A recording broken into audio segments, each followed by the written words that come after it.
This is a small video response to Mr. Mrhoffame's questions, actually. They were a lot more difficult than I actually thought they would be.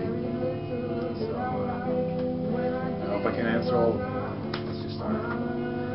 First of all, negative thing about your collection. Space. It's the space I have left, and it's not a lot. I mean, I can build around it and stuff like that, but this is my living room, and filling it up with even more records would be, either claustrophobic or just insane, so I don't do that. But it's the space. I have to think about different ways of storing my records. At the moment, I still am able to get the records out there. There's space for another pile there. There's something over there as well. So I do have space, but in the end, it's the negative thing. It's just the space. Question 2: picture discs. Do you like or do you dislike them? I don't like them. Not really. I have only one picture disc LP. That is this.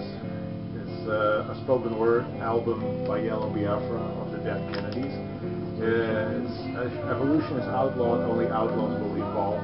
It's a 3-album set, and it's got these. I think they're beautiful in terms of artwork, but I don't like playing them. I never ever played this. It's the only album I have in picture disc form. But then again, it has like a wraparound cover on it, so it's okay. I mean, I put it in my shelf. It doesn't bother me. If it would be just this clear sleeve and then those records in there, I don't get that. I like picture disc more when they're 7-inch, because I don't know, that's kind of a cute format for picture disc, but as an LP thing, I don't really like it. But if it would be love or hate, I don't hate it. The only thing I do hate are the shape discs. So the picture disc in the shape of, let's say, a spaceship or a car or an airplane. I don't get that. That's stupid. I don't like that at all.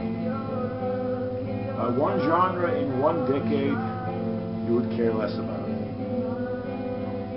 Difficult question. I kind of like most genres, and even within decades that I don't really care about. For instance, I love soul, but the whole R&B thing of the early 90s I don't like. But there are some songs that I do like. But one genre that I just could care less about, doesn't even matter in what decade, it's overall opera music. I don't like opera music. Just hysterical voices, that's what I hear, and I don't care about that at all. But on the other side, one genre in one decade that I would die if it would fall off the face of this earth.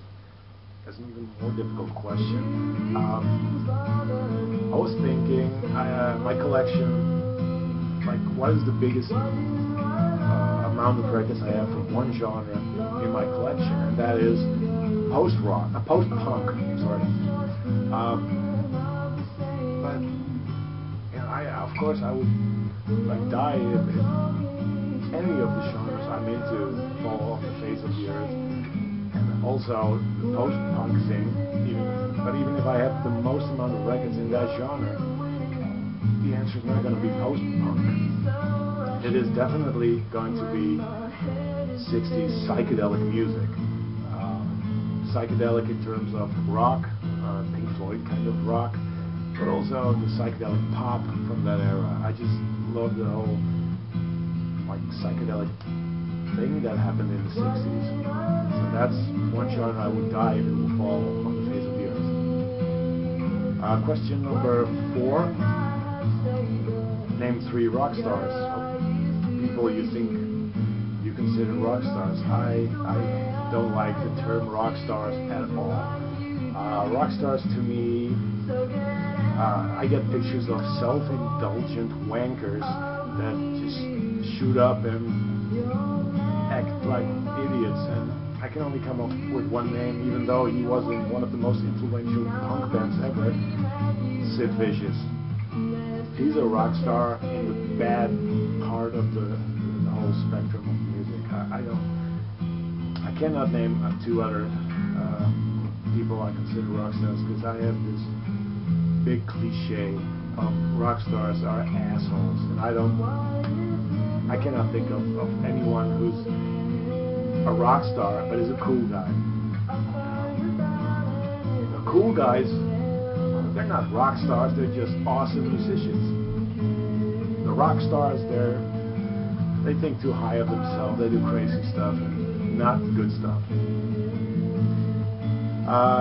Question number 5. 3 artists I would love to see being brought back to life again. Oh god, that's difficult.